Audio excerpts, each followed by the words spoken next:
Picture this. You are driving through north-central Ohio. It is flat. We are talking endless horizons of cornfields, soy, industrial parks, maybe a factory smokestack here and there. It is the quintessential Midwestern landscape. Right. It's not exactly a place you expect to see grand European architecture. Not at all. And then you turn a corner in Mansfield, and suddenly the logic of the landscape just snaps. Rising out of the mist is a castle. And we aren't talking about a metaphorical castle here. This isn't a figure of speech. No, this is literal. A massive, towering stone behemoth. It has spires, it has turrets, it has these high-pitched, dramatic roofs. It looks like someone ripped a chateau straight out of the French countryside and dropped it onto the Ohio plains. It really does. It has stained glass, these huge, almost cathedral-like windows. It looks regal, honestly. It looks beautiful. It is a striking image. And that visual dissonance, that feeling of what on earth is this doing here, is exactly where our story begins today, because what you are looking at is not a palace for royalty. It is a university. And despite the stained glass, it certainly isn't a cathedral. You are looking at the Ohio State Reformatory. Exactly. And that is the paradox we are going to unpack today. This building, which movie buffs might recognize from the Shawshank Redemption, represents one of the most ambitious, radical, and ultimately tragic experiments in American history. It was built on a utopian idea that sounds almost insane to modern ears. The idea that you could cure criminality with beautiful architecture. They called it the architecture of the soul. It was a genuine belief that if you put a criminal in a sublime, awe-inspiring environment, the environment itself would actively elevate their spirit. The stone would do the work of rehabilitation. It's an incredible concept. It is. But as we are going to find out, that dream of a spiritual rebirth didn't just fail, it curdled into a nightmare. We are talking about a descent into overcrowding, torture, and constitutional violations so severe that the federal government eventually had to step in and shut the whole thing down. It is a journey from the highest ideals of the Victorian era to the gritty, brutal reality of the 20th century. We're going to look at how a Civil War veteran tried to build a machine for redemption. And how that machine broke down into a factory for misery. And we are going to deep dive into a specific true crime tragedy in 1948, the Mad Dog Killers, that effectively killed the dream of reform forever. It is a heavy story, but an absolutely necessary one if you want to understand how we got to where we are today in the penal system. For sure.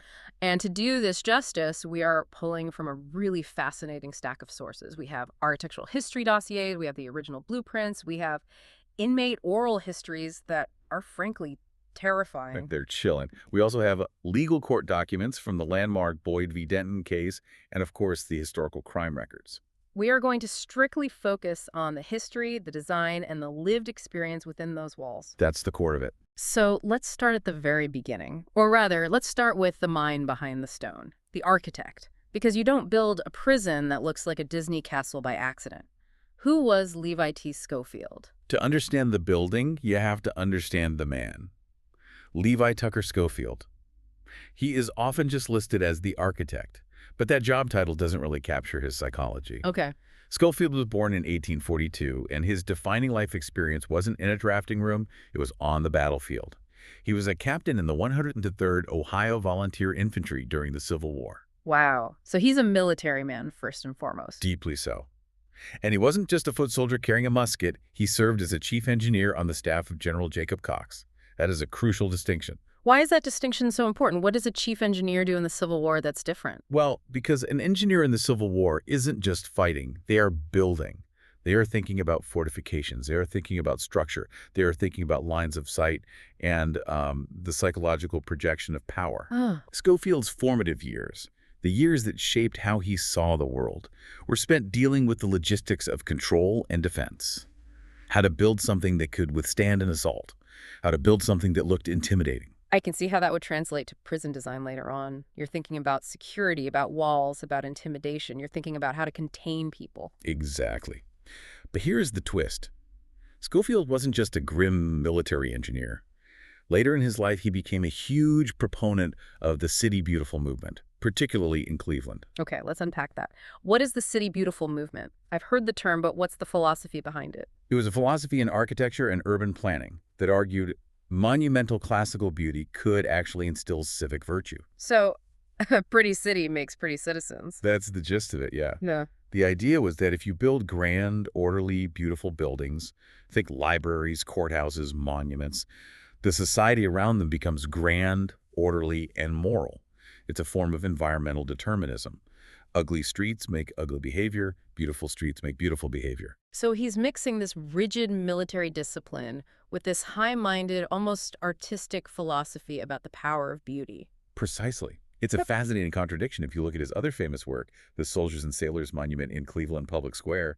It's massive. I've seen it. It's very imposing. Right. It blends intense sculpture with rigid architecture to honor the Union dead. It is designed to, and I love this phrase from the research, memorialize, intimidate, and elevate. Intimidate and elevate. That feels like a contradiction. Usually, if I'm intimidated, I'm not feeling elevated. I'm feeling scared. In the modern mind, perhaps. Mm-hmm. But for Scofield and for the state of Ohio in 1884, it was the perfect combination for a prison. When Scofield got the commission for the reformatory, the state had a specific problem. What was the issue? They had the Boys Industrial School for juvenile delinquents, the kids. Yeah. And they had the hardcore Ohio Penitentiary in Columbus for the worst of the worst. The murderers, the rapists, the career criminals. But they had a gap. They needed something in the middle. Right, an intermediate penitentiary. The target demographic was young men, specifically aged 16 to 30. So, not kids, but not yet hardened criminals either. That was the theory. Ah. These were first-time offenders. The idea was that these guys weren't lost causes yet. They weren't hardened. They were malleable. They could be saved. So the goal wasn't just punishment, it was actual reform, hence the name reformatory. Exactly. The state believed these young men could be saved through three things: religion, education, and hard labor. But Scofield added a fourth element: environment. He was tasked with building a machine for spiritual rebirth. And his solution to spiritual rebirth was to copy a French hunting lodge. Because that seems like a leap. It does, doesn't it? But look at the inspiration. Scofield's specific model was the Château de Chambord in the Loire Valley of France. Yeah. It's a 16th century masterpiece built for Francis I. It is famous for having this incredibly chaotic, distinctive roofline, a forest of spires, cupolas, turrets, and chimneys. It evokes a medieval skyline. It is the epitome of European grandeur. Okay, but why? Why does a kid from an Ohio farm or a Cleveland slum need to live in a replica of a French king's hunting lodge? How does that help him stop stealing cars?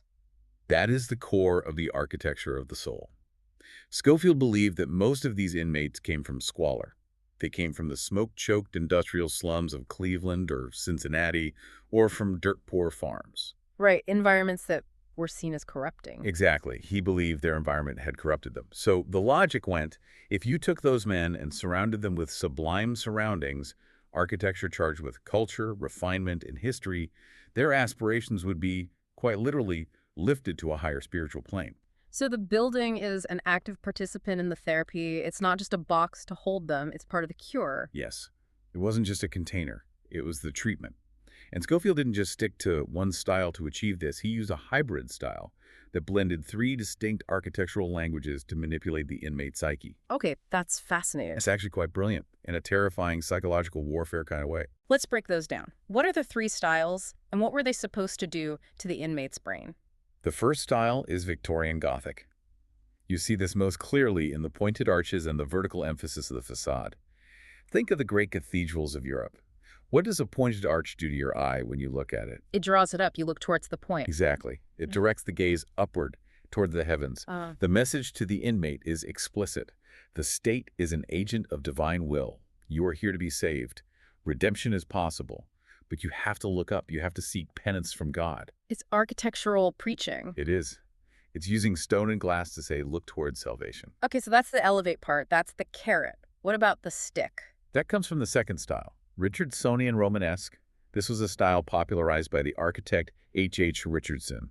It's characterized by massive, rough-hewn stone blocks.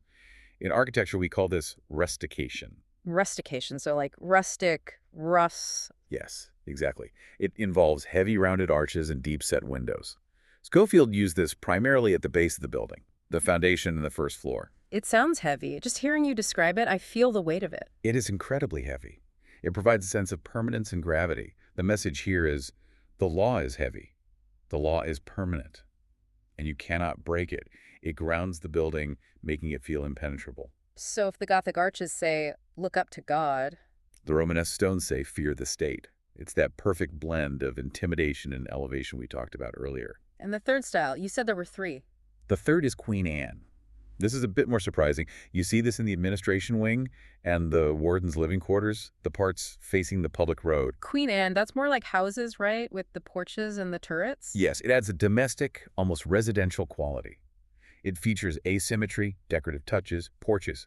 It blurred the line between a penal institution and a grand manor house.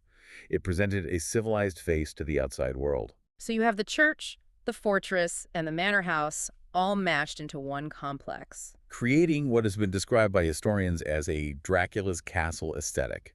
It was designed to be simultaneously uplifting and terrifying. The intent was to shock the young offender into a state of awe. And the theory was, if you're in awe, you're malleable. Exactly. Grr. And if you are malleable, the chaplains and the guards can do their work to reshape your soul. It's psychological engineering through masonry, but I want to move from the outside to the inside. Because as impressive as that limestone exterior is, the inside, specifically the east cell block, that sounds like something out of a science fiction dystopia. Oh, it really is. The East Cell Block is. Oh, no. It's the architectural centerpiece of the interior. And in many ways, it's both the most impressive and, honestly, the most horrifying part of Scofield's design. And it wasn't built right away, was it? This came later. That's right. It wasn't completed until between 1908 and 1910. But even today, it remains the world's largest freestanding steel cell block. Okay, freestanding steel cell block. I want to really visualize this for our listeners, because when I think of a prison, I think of cells lining the walls, maybe with a walkway in front. That's the image we all have from movies. Right, the traditional design. But that's not what Scofield did here. Not at all. He built a stack. Imagine a massive masonry shell, a giant stone room with those beautiful cathedral windows we talked about. Okay, I'm with you. Now, inside that room, imagine building a completely separate skeleton made entirely of steel. This steel skeleton rises 6 tiers, 6 stories into the air. It creates a block of 600 cells stacked on top of each other that never touches the outer walls. So the cells are floating in the middle of the room like a ship in a bottle. Essentially, yes. It is a building inside a building. And this has huge implications for the inmate. Because the cells don't touch the outer walls, they have no direct access to natural light or fresh air. Right. The only light filters in from those giant windows on the outer walls, which are often 20 to 30 feet away, across a gap, a chasm, really. You're living in a cage inside a building. You can see the light. You can see the sky through the glass, but you can't get to it. You can't feel the breeze. Precisely. It creates a profound sense of separation. The cells themselves are tiny, exactly 7 feet by 9 feet. And remember, this is steel. Everything is steel. The floor, the ceiling, the bars, the walls between cells. It's a metal box. I want to talk about the sensory experience of that. Yeah. Because the source material makes a really interesting comparison between what it was like in 1896 and what it became later. This is a crucial distinction. When the first 150 boys arrived in September 1896, the facility was brand new. The cell block wasn't even finished yet, but the parts that were, well, the sensory profile would have been overwhelming, but clean. What do you mean by clean? The air smelled of fresh mortar and sawdust. The surrounding farmland provided fresh ozone. It was sterile, almost like a hospital. And the acoustics, what would it have sounded like? Well, Scofield designed the place to be resonant. High ceilings in the chapel and guard rooms to carry the sound of sermons and orders. In 1896, with only 150 inmates, they could enforce a strict monastic silence. Ah, I see. It would have felt like a monastery. Quiet, echoing footsteps, contemplation. The sound of a key in a lock would have echoed down the entire range. But that didn't last. A prison doesn't stay a monastery for long. No. As the decades wore on, that clean atmosphere degraded into a sensory nightmare. Let's talk about the sound first, that resonance. In a steel block, it becomes a curse. There is a phenomenon audio recordists and historians call the Mansfield boom. The Mansfield boom. It sounds like a wrestling move, but it's acoustic physics. Because the cell block is 6 tiers high and made of hard surfaces, steel and stone. A single footstep on the tier rings out with a metallic clang. But it doesn't just clang and stop. It decays over several seconds. It echoes. It bounces. Now imagine 600 men in there. Or 1,000. Exactly. Or later, as we'll see, over 2,000 men. The sound of talking, shouting, flushing toilets, clanging doors, keys rattling it, created a constant deafening roar. A white noise of aggression that never stopped. You couldn't escape it. You couldn't escape the sound of hundreds of other men. It was a constant assault on the senses. And the smell changed too. The sources describe the air today as being heavy with the scent of metallic oxidation. Rust. That is the smell of the reformatory.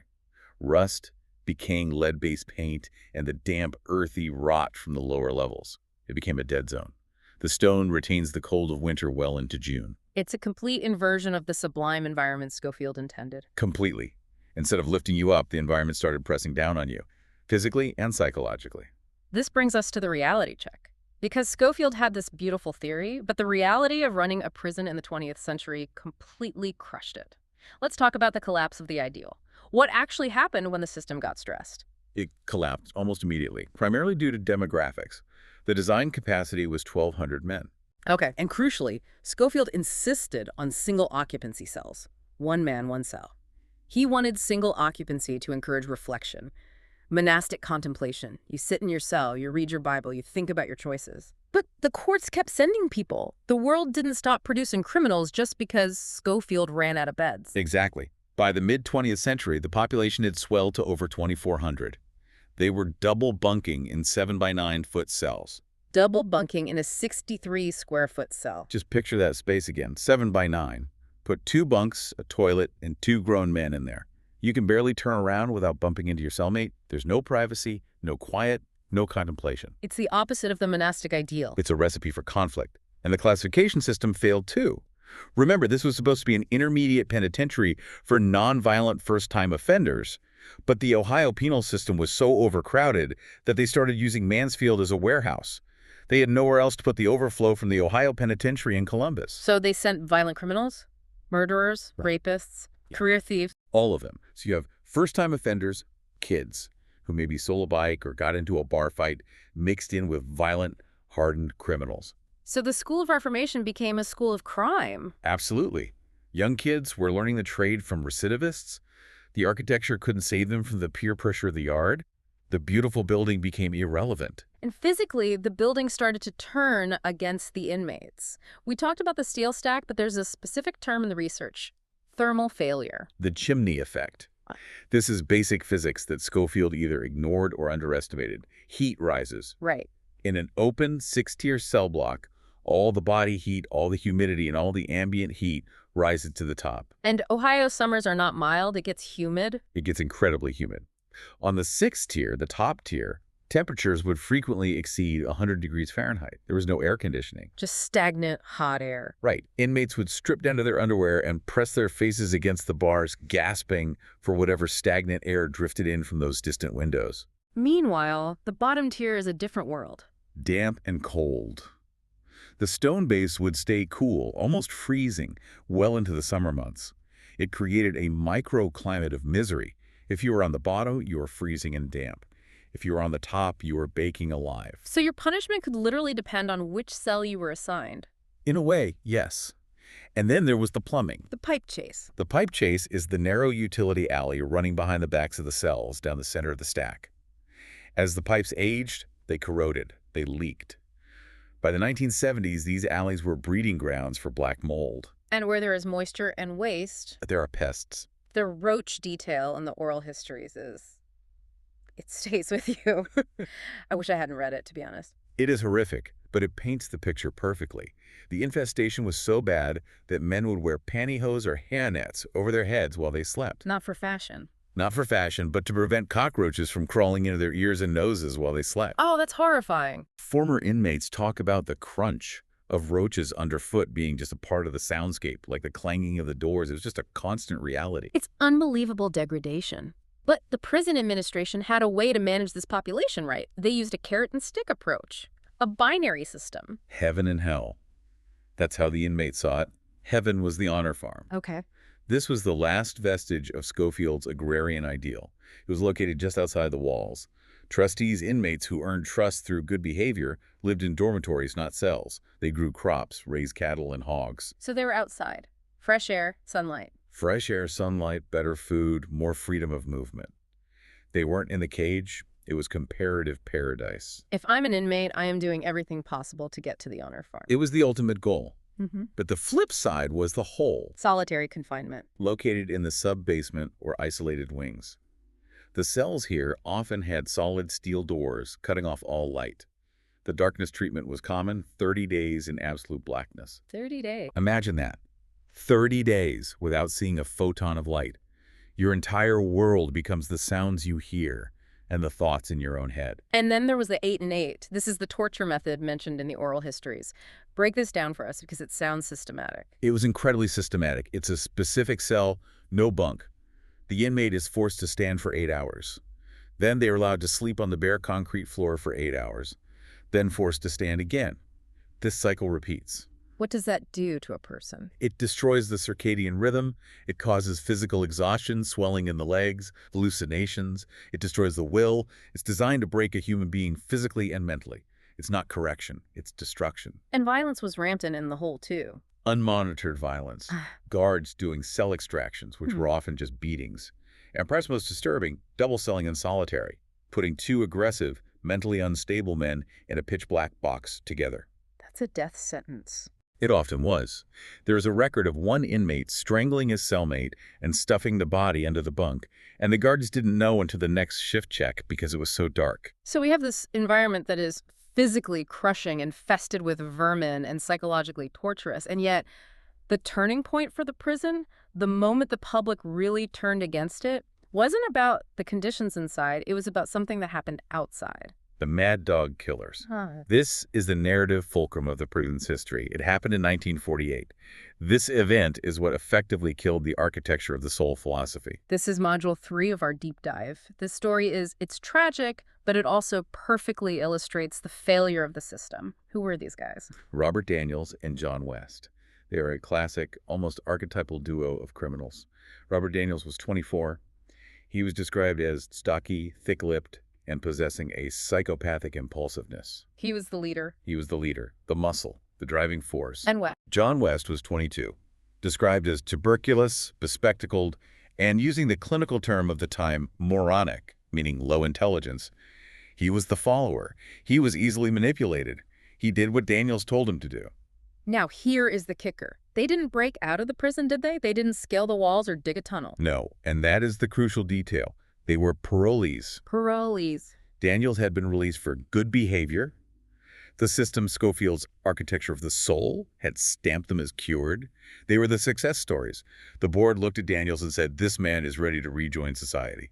Which makes what happened next so much worse. It proves the system couldn't distinguish between a cured man and a psychopath hiding in plain sight.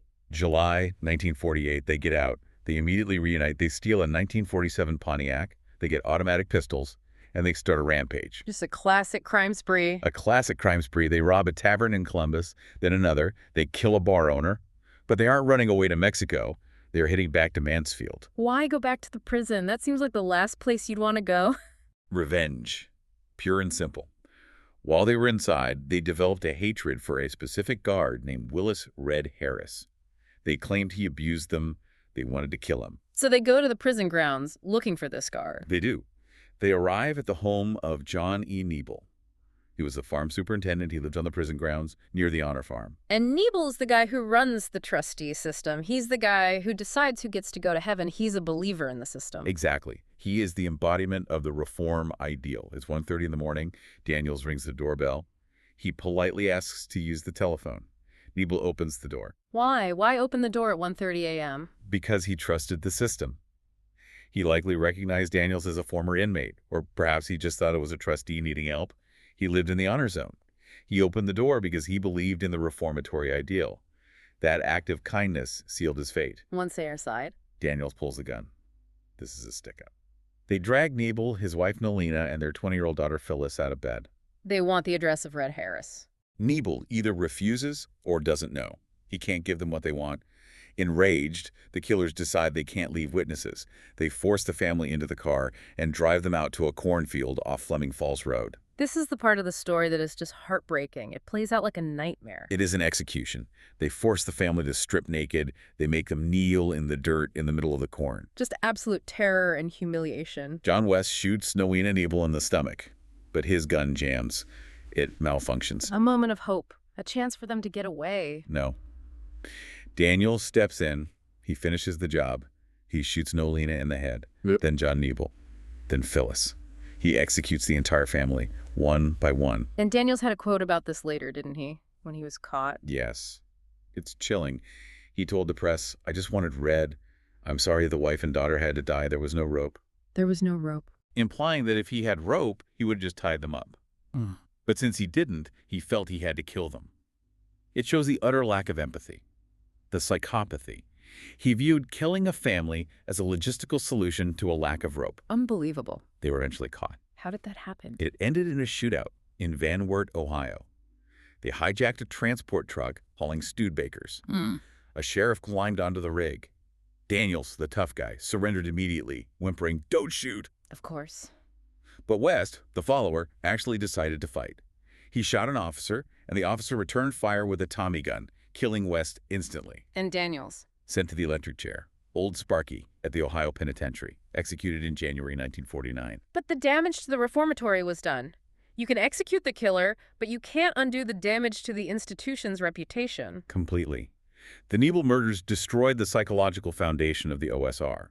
The public looked at this and said, reform doesn't work. Trust doesn't work. You let these monsters out, and they killed a family. So the whole philosophy just crumbled. It crumbled overnight. The administration responded by hardening the facility. The honor farm system was curtailed. The walls got metaphorically higher. The architecture of the soul was officially dead.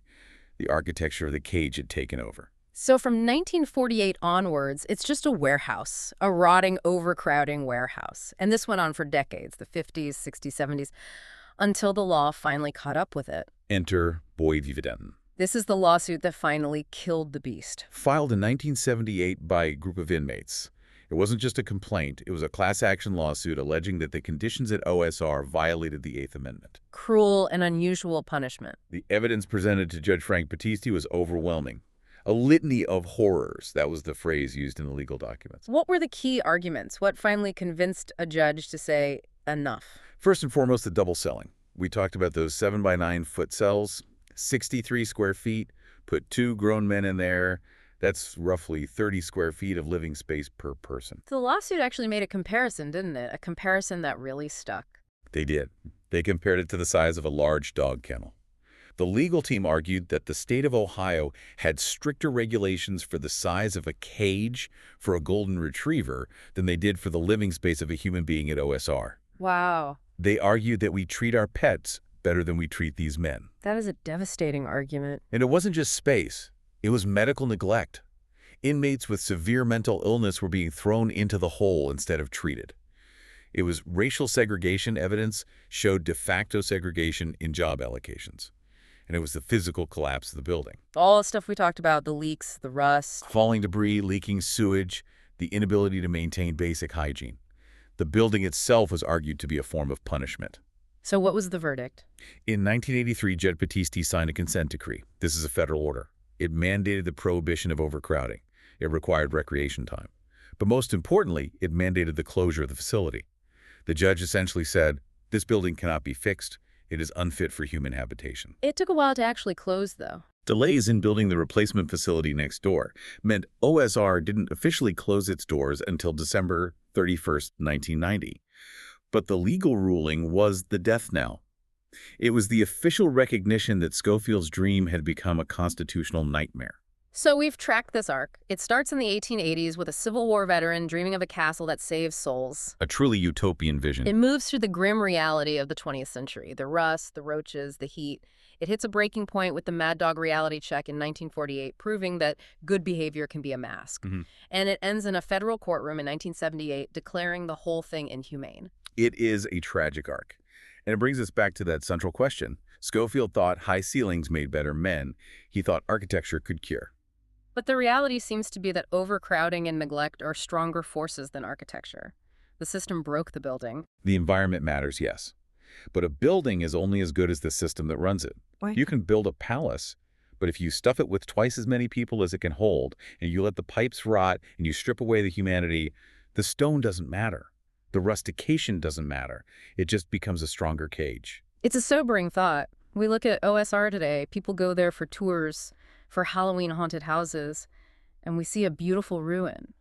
but for thousands of men, it was hell on earth. It raises a provocative question for us today.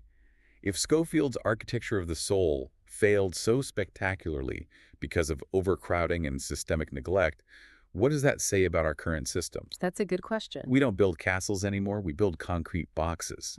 But are we doing any better at the reform part? Or is the stone, no matter how it's cut, always just a cage? That is something to chew on. If you have a moment, I highly encourage you to look up photos of the East Cell block. Look at that steel stack. See the monster for yourself. It really brings home everything we've talked about today. It is a sight you won't forget. Thanks for diving deep with us. Thank you. Welcome back to the Deep Dive. You know, usually when we talk about history, we're talking about preservation in the traditional sense. Right. Saving things because they're beautiful or historically significant. Exactly. Or, because some founding father slept there once. But today, we are unpacking a story that completely flips that logic on its head. We are. We're looking at a place that was designed, quite literally engineered, for misery. A place that was cold, acoustically just terrifying, and by the end of its life, legally condemned by the federal government as being inhumane. It was a place the state of Ohio didn't just want to close. They really wanted to erase it. Flatten it. Yeah, flatten it, grind the stone into dust, and turn the whole footprint into a parking lot. And yet, it's still standing.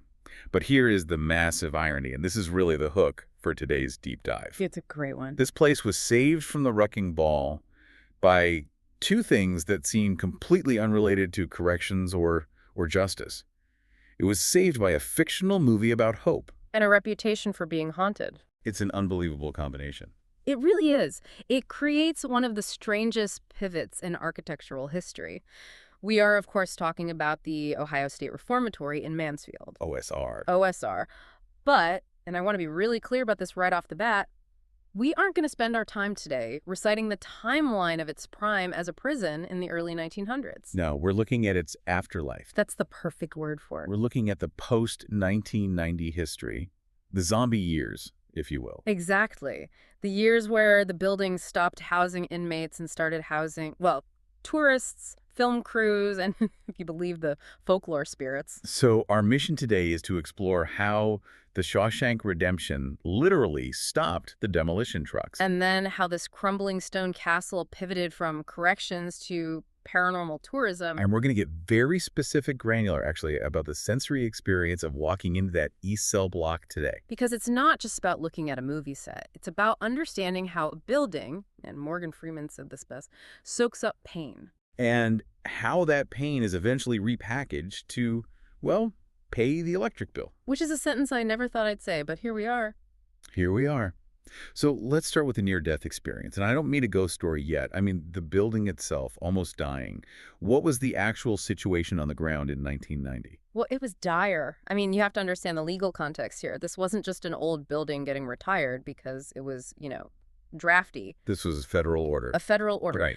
The closure of the Ohio State Reformatory, OSR, was the result of a massive class action lawsuit called Boyd v. Denton. And this is the lawsuit that essentially declared the prison unconstitutional. Precisely. In the late 70s and 80s, the conditions inside OSR had deteriorated to a level that violated the Eighth Amendment. The one about cruel and unusual punishment. That's the one. We're talking about just extreme overcrowding. 2 men crammed into cells that were designed for one. I can't even imagine. Rampant violence, a rat infestation that was completely out of control, and infrastructure that was literally falling apart. Leaking pipes, failing heat. Everything. The plumbing leaked constantly, the heating would fail in the dead of an Ohio winter, and roaches were just everywhere. It was a massive health hazard. So when the federal judge finally slammed the gavel, the order wasn't just, hey, fix it. It was, get everyone out. Correct. The consent decree required the state to phase out the facility completely. So on December 31st, 1990, the doors officially closed to inmates for good. And for the state of Ohio, this building is now just a liability. A giant limestone liability. An eyesore, as they called it, sitting on valuable land. I've seen photos from that 1993 era.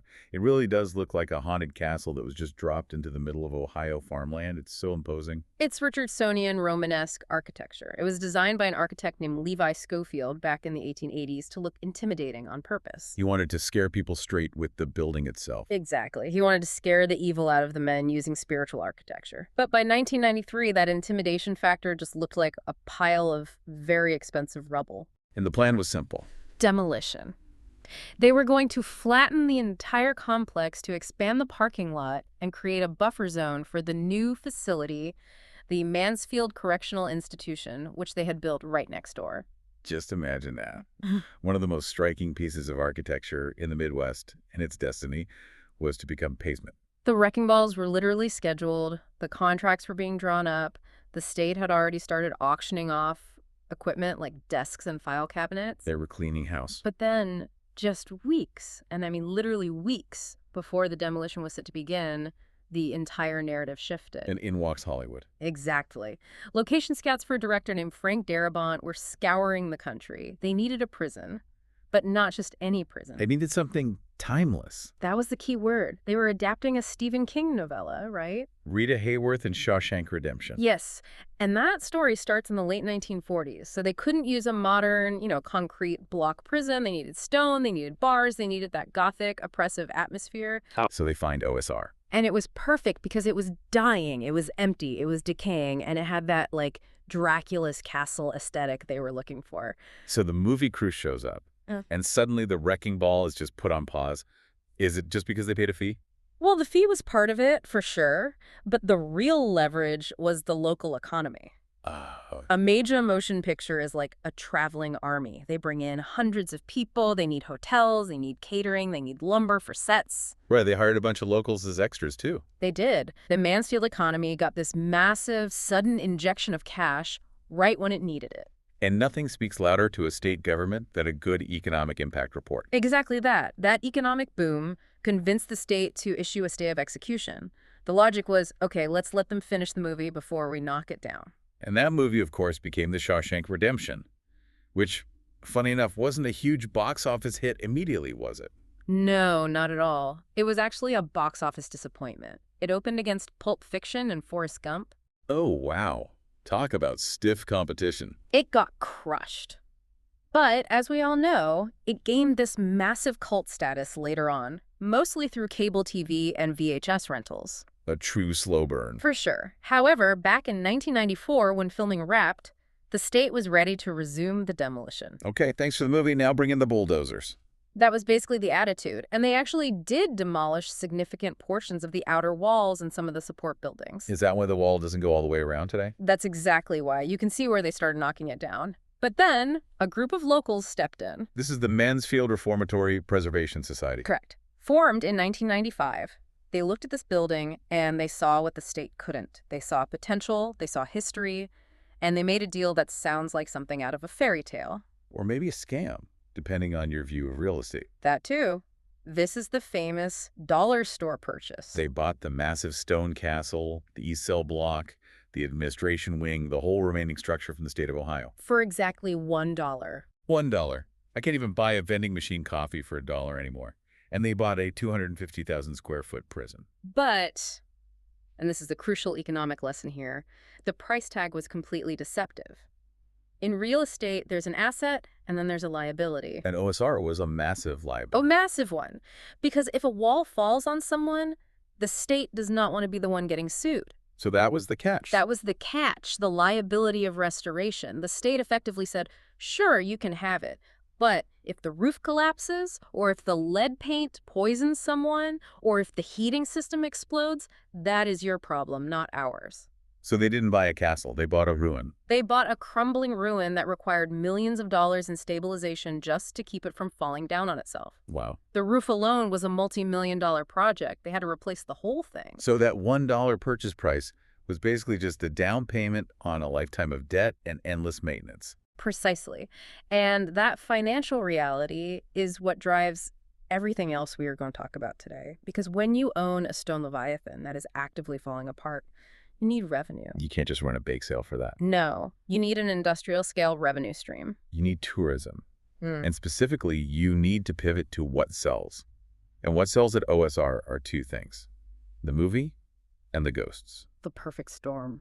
Let's start with the movie, because I think for a lot of people, when they visit OSR, they aren't necessarily visiting the Ohio State Reformatory. They are visiting Shawshank Prison. That is such a crucial distinction. It creates this fascinating layering of reality, or what some sociologists might call a hyperreality. Hyper-reality. Explain that. Well, you have the actual history of the prison, brutal, overcrowded, rat-infested, real human suffering, and then you have the false memory of the prison created by the film. Which is noble, cinematic, and strangely comforting. Yeah. Story of hope. Exactly. And the tour today plays right into this, right? You can actually walk into the rooms from the movie. You can. Yeah. And this is where fact and fiction start to get really blurry in a fascinating way. Let's take the warden's office, for example. Warden Norton's office. The villain's lair. Right. In the movie, that office is the seat of the villain. It's where the safe is hidden behind the needlepoint that says, "His judgment cometh, and that right soon." Chilling. And when you walk into that room today, it looks exactly like the movie.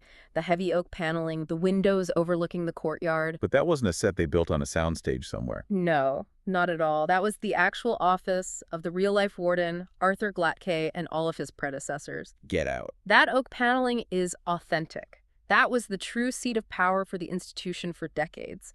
So when Bob Gunton, the actor playing the warden, was sitting at that desk being evil... He was sitting in the exact spot where real wardens made decisions about real inmates' lives. Exactly. The fiction is inhabiting the reality. So the vibe in that room is real. What about the safe in the wall? Okay, the wall safe. That was a prop. They literally cut a hole in the real wall for the movie. Ah, okay. The magic of Hollywood. Right. But the room itself, the atmosphere, that is 100% authentic. What about the Brooks room? That's the one that always gets me. The scene is just devastating. It is the most emotional scene in the film for so many people. The character Brooks Hatlin, the elderly prison librarian, finally gets paroled after 50 years. And he can't handle the outside world. He can't cope. He goes to a halfway house called the Brewer, and he hangs himself. It's just heartbreaking. And he carves... Brooks was here, into the wooden beam near the ceiling. Right. Now, in the movie, that's a halfway house. In reality, the exterior shot of that building is a different place entirely. It's the Bisman building in downtown Mansfield. Okay, so they filmed the outside somewhere else. But the interior, the actual room where he dies, that is inside the OSR administration wing. Wait, so the halfway house scene, a scene about a man leaving prison, was actually filmed inside the prison. Inside the administrative section, yes. Yep. On the third floor, it's complete inversion of space. That is just so meta. And here is the detail that visitors always look for. They walk into that room, which still has that same peeling paint and that heavy, dusty light that the cinematographer Roger Deakins captured so perfectly. And they look up at the beam. And they look up and they see it. Brooks was here, so was Red. And everyone immediately grabs their camera for the picture. But here's the reality check. The original beam from the movie was a prop. It was just a piece of wood they brought in. Oh, no. So it was removed after filming. It was removed. So what people are looking at today Is a fake. It's a replica. The Preservation Society realized that people were coming specifically to see it. It was a huge draw. So they installed a replica beam with the same carving in the exact same spot.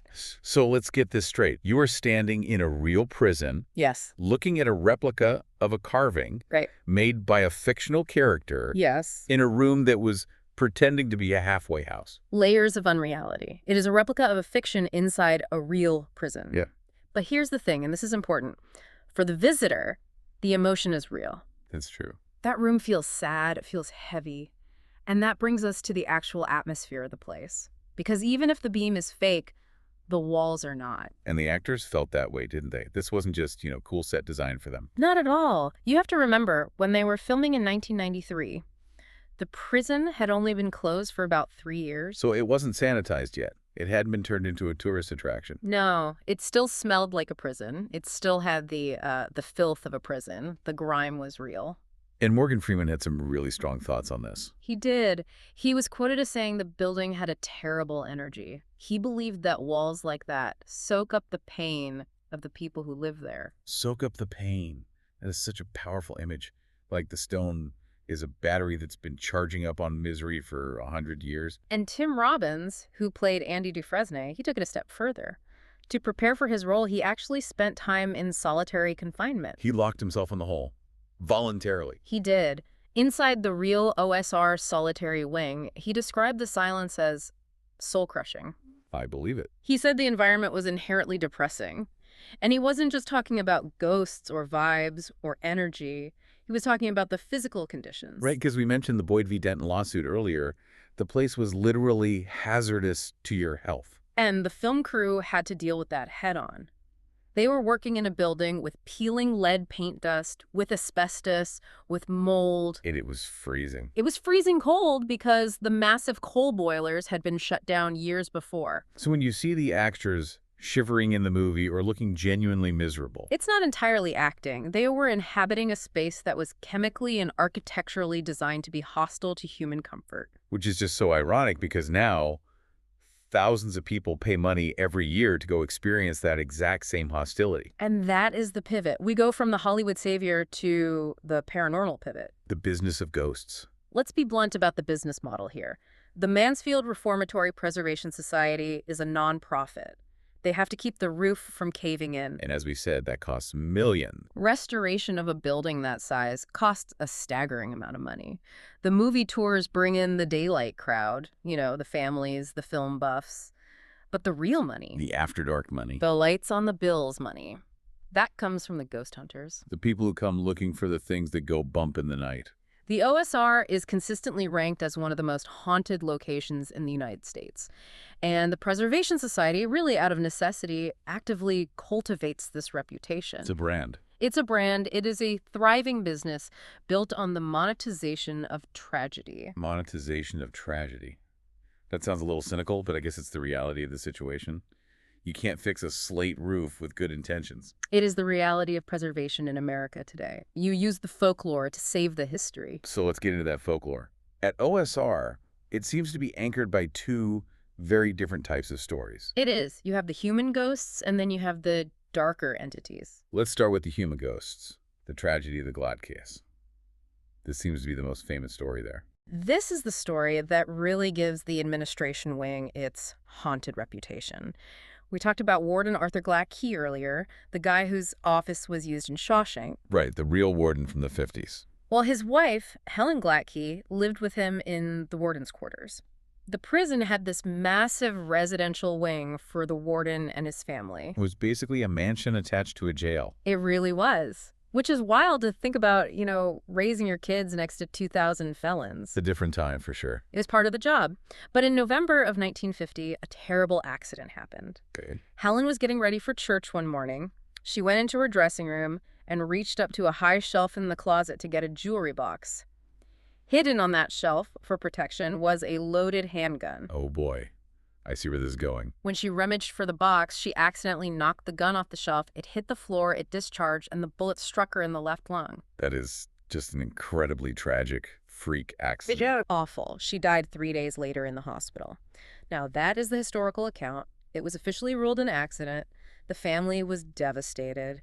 By all accounts, Arthur and Helen were a very loving couple. I sense a butt coming. Ghost stories don't usually adhere to the coroner's report. Exactly. Rumors started swirling almost immediately that Arthur had actually murdered her. Why? What was the motive supposed to be? Oh, the usual stuff. Maybe a domestic dispute, maybe an affair.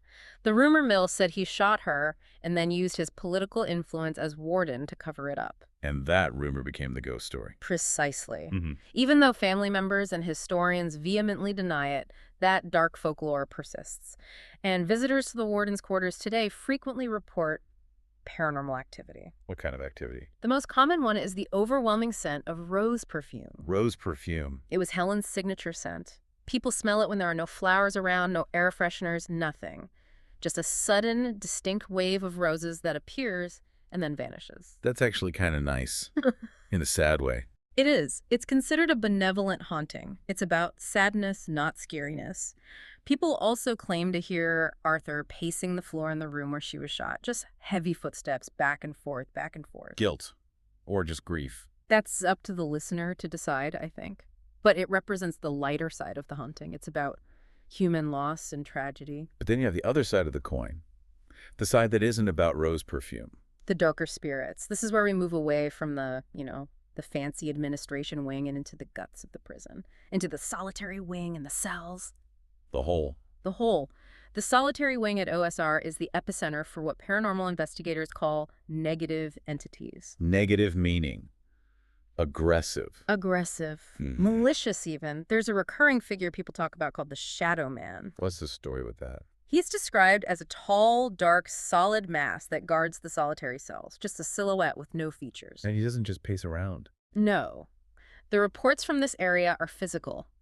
Unlike the perfume in the warden's quarters, visitors in the solitary wing claim to have been pushed, Push. scratched, had their hair pulled. People report their equipment, like cameras and audio recorders, having their batteries drain instantly. Yikes. That's a different level of interaction. And if you look at the history of that part of the prison, it aligns. The solitary wing was a place of systematic violence. This wasn't just timeout. No. We know from the records that inmates were beaten there.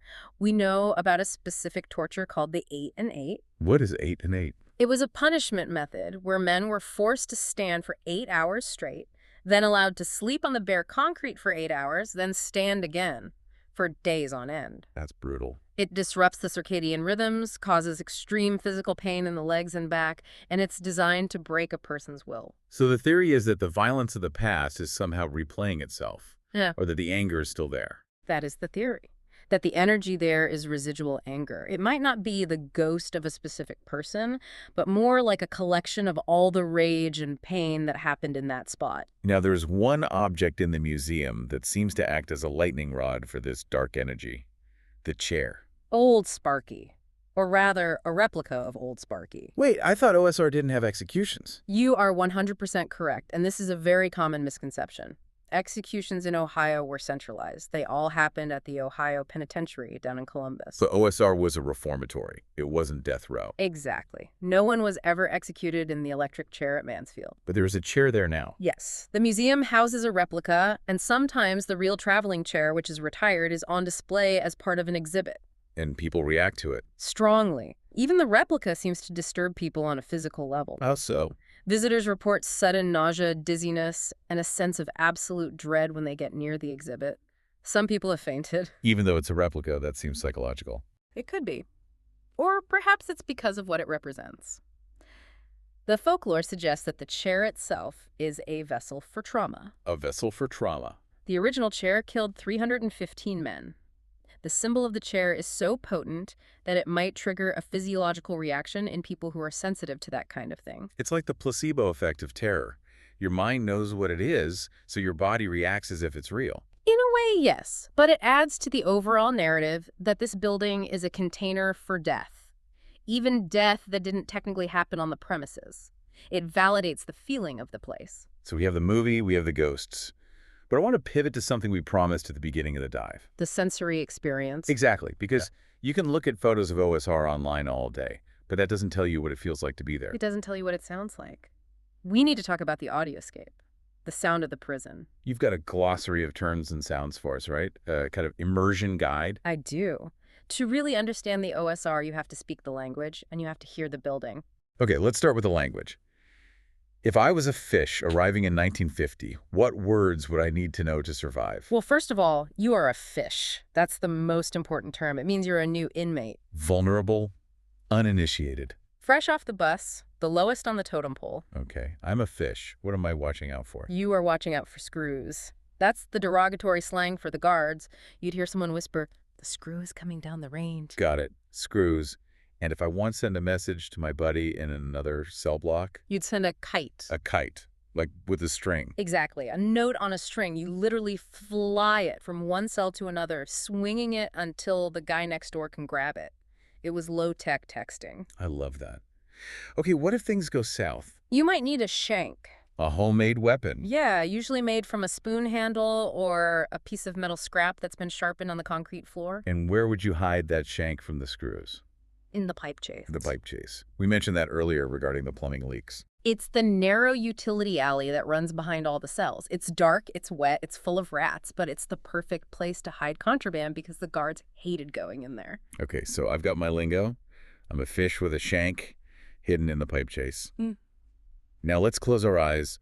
What does the East Cell Block sound like? Oh man, the East Cell Block is the world's largest freestanding steel cell block. 6 tiers high. It is a cathedral of steel inside a stone shell. So the acoustics must be just bizarre. They're terrifying. Let's start with the Mansfield boom. The Mansfield boom. Break that down for me. Okay. Imagine a heavy steel door slamming. In your house, a door slamming is a bang or a click. It's over in an instant. Right. In the East cell block, because of the six-tier stack design and all the hard surfaces, a slamming door isn't a single sound. It is a thunderous metallic crash. Like an explosion. Like a gunshot inside a giant steel ball. And because of all those hard surfaces in steel, stone, concrete, that sound echoes. It doesn't just stop. It decays over 3 or 4 seconds. You hear the initial CR ash, and then it just rolls. Ash, ash, ash. And if you have 600 cell doors opening and closing, Yeah. and men shouting. The cacophony would have been deafening, an assault on the senses. But when it's empty, like today, that single boom is even scarier because it just isolates you in this vast echoing space. What about the tier walk? You mentioned that's a key sound. This is a specific sound that inmates absolutely dreaded. The walkways on the tiers, they aren't solid concrete, they are steel grates. So you can see down through them to the floors below. Exactly. And when a guard walks on those grates with hard-soled boots, it makes a very specific rhythmic sound. Clack, clack, clack, clack. It's the sound of authority approaching. Precisely. You could hear the screw coming from 3 floors away. It was a form of psychological control. You never knew exactly where he was, just that he was coming for someone. That's unnerving. And today, when the building is quiet and the tourists are gone, Well, the building makes its own music, and it's not pleasant. First, you have the pigeon wings. pigeons. Inside the prison. The upper tiers, tier 5 and 6, are high up in the dark. Pigeons got in through broken windows years ago, and they roost up there. So in the dead silence, you'll just hear this sudden, soft fluttering in the void above your head. That sounds incredibly unsettling, like something is watching you from the rafters. It is. And finally, you have the wind whistle. The massive windows in the outer shell of the building are old.